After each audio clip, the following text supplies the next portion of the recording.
tigilan nyo yung sobrang daming ambisyon. Sobrang daming ambisyon ng mga politiko dito sa bayan nito. Yan o ang number one na sumisira sa ating bayan, yung ambisyon. Ruben Padilla naman, parang, bakit mo naman binabanatan si Sara Duterte? Diba? Diba yung ambisyon yan ng Sara na yan ay maging presidente ng Pilipinas? Nakakahiya, diba? Simple mo naman binabanatan eh. Ruben Padilla, hindi talaga nag-iisip si Ruben Padilla eh, sa totoo lang. Hindi po siya nag-iisip. Alam niyo po bakit? Alam niyo po ba? Kasi itong taong ito, mga pre, alam niyo ba? Itong taong ito na si Ruben Padilla, bakit po siya hindi nag-iisip? Dahil wala po siyang isip. Di ba? Masasaktan naman si Inday niyan. Alam mo naman itong si Sara Duterte, mga pre, no? Pag-usapan lang po natin saglit bago natin ituloy yan. Itong si Sara Duterte ay hindi talaga po ito nagtatrabaho. Always po itong absent, no? Nakakahiya. Di ba? Wala pong nagawang proyekto. Ano po ba ang proyekto ni Sara Duterte? Meron po ba kayong alam? Di ba? Meron po ba? Meron palang isa yung maglakwat sa. Diba? Diba kagabi na-reactionan po natin yung may isang video tayo na-reactionan yung kakilala, okay, or nakakakilala po kay Sara Duterte. Nung mayor pa po ito ng Davao City, ang naging project niya po ay isang TV lang. Nakakahiya naman, diba? Ang inyong sinasabing matalino na hindi ko naman ramdam. No? Sabi niya matalino yan, pero hindi ko naman po ramdam yung katalinuhan yan.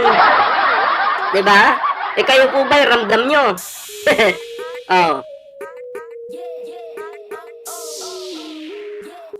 Kayo po ba ramdam nyo? Ako po hindi eh. Diba? Hindi ko po ramdam yung nag-iisang Sara Duterte. Parang, feeling ko para pong walang, walang vice. Wala pong vice talaga.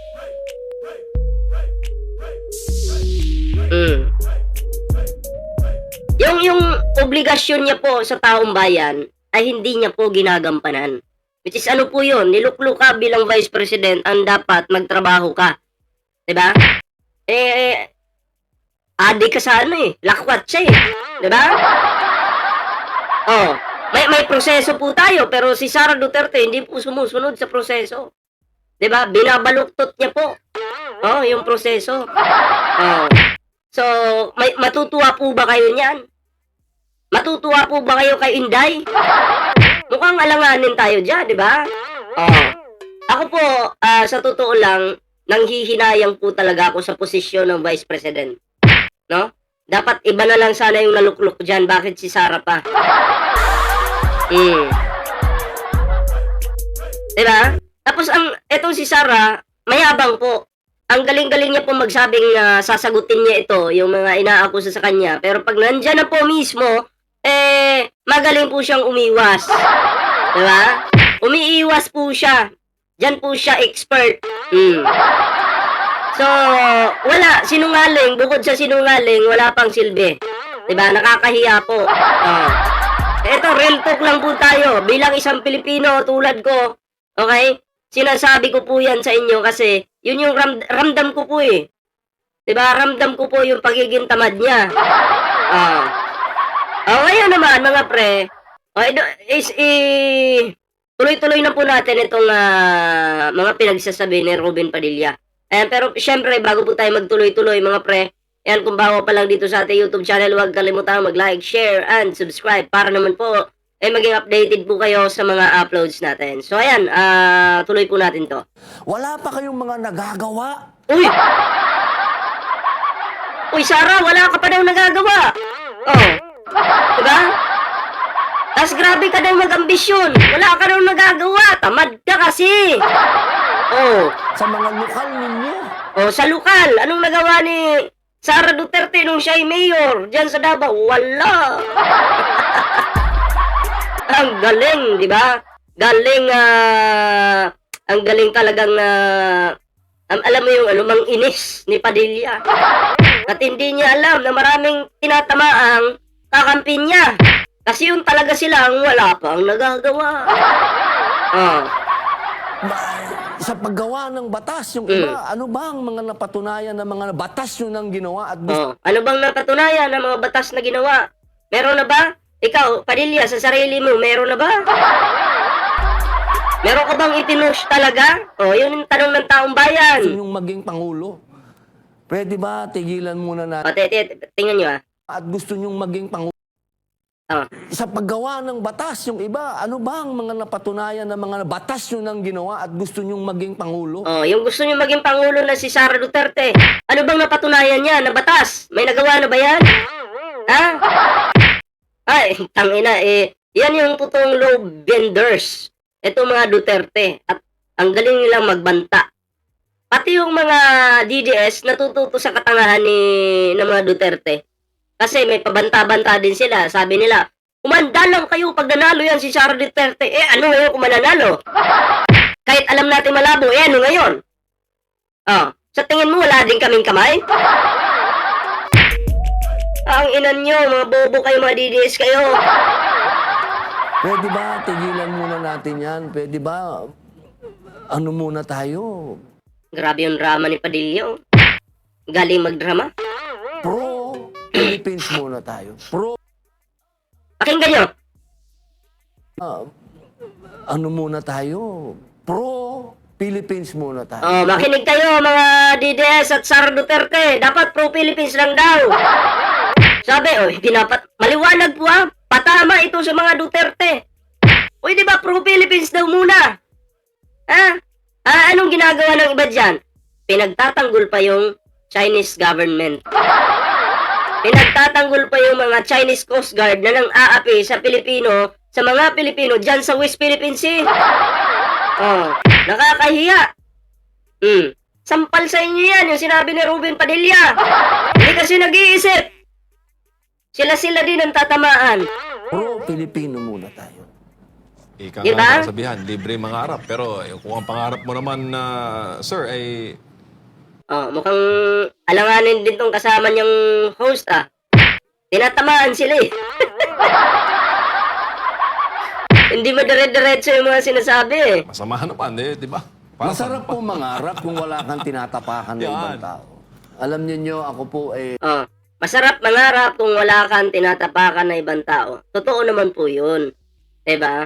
Pero yung mga DDS, pati kapwa nila tao na kapwa nila DDS, tinatapakan din nila.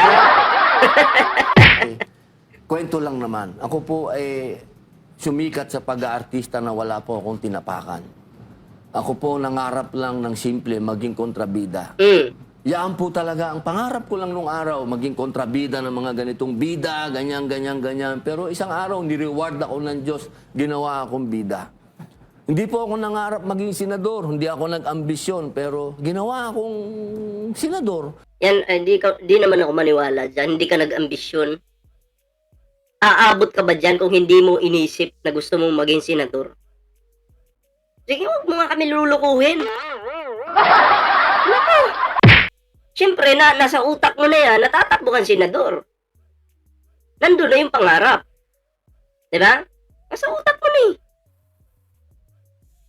huwag mo sabihin hindi ka nangarap. Ginawa ka lang ng Diyos, dinamay mo pa yung Diyos. Ibig sabihin, may mga bagay po dito sa mundo na hindi mo kailangan tumapak ng kapwa mo. Oo. Kailangan po, lagi lang tayong parehas. Fair. Yan ho ang kulang dito sa mga leader natin. Sara Duterte, yan daw yung kulang sa'yo, hindi mo kailangang magbanta-banta.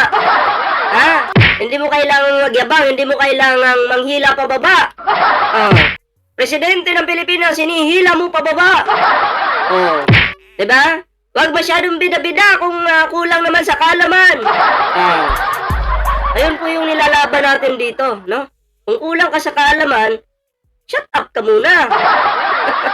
Panahon ba ni Andres Bonifacio, boss? Saka ni Emilio Ginaldo, tapakan na ng tapakan. Wala na tayo natutunan. ang mapait dyan, sir, Pilipino, kapwa Pilipino. Iyan po. Oh, Pilipino, kapwa Pilipino. Kayo, Chinese, pabor sa mga incheck. Tapos, merong pro Philippines. Tapos ang Pilipinas, gusto nyo nang ipamigay. Ha? Kasi anti-pro government kayo eh. Oh. So, ang Pilipinas, parang gusto nyo nang ipamigay. Nakakahiya naman kayo. Kunyari, masakit sa inyo. Pero ginagawa nyo naman mga bugok. Di ba? Yan ang, yung bang, kailan natin magsisimulang mahalin ng kapwa natin Pilipino? Oh. Kailan ba? Banatan mo nga si Sarah kasi hindi naman pagmamahal yung pagbabanta, di ba? Oh. Si Sarah yung tanungin mo. Nagbanta eh. Hindi naman pagmamahal yung pagbabanta, di ba? Si Sarah yung tanungin mo. Padilya. Buti pa pag nasa abroad, solid ang Pinoy. Dito sa atin, hindi. Dog eats dog, boss. So, yun lang yung video mga pre, no? Na ating nabigyan ng reaksyon. At yun na nga mga pre. Ayan kayo, ano po yung inyong komento dito? Ayan, comment down below. Para naman po mabasa po natin yung inyong mga kanya-kanyang opinion, reaksyon. Anong masasabi ano pong masasabi niyo dito sa mga pinagsasabi nitong Padilla na to? Kayo po ba ipapabor o hindi? Ayan, paki-comment niyo lang po mga pre. Pabor po ba kayo o hindi? Ayan kasi mukhang tama po ito. Patama po ito sa mga lalo-lalo na kay Sara Duterte. So ayan bago po tayo magtapos, ayan, huwag kalimutang mag-like, share, subscribe para naman po ay maging updated po kayo sa mga uploads natin. And syempre may TikTok po tayo, may Facebook at yun, supportahan nyo po yung ating mga social media accounts. So hanggang dito lang po muna yung ating video. Ako ay magpapaalam po muna pansamantala. Maraming salamat po at ingat. Magandang araw po sa inyo. Abangan nyo po mamaya, may live po tayo.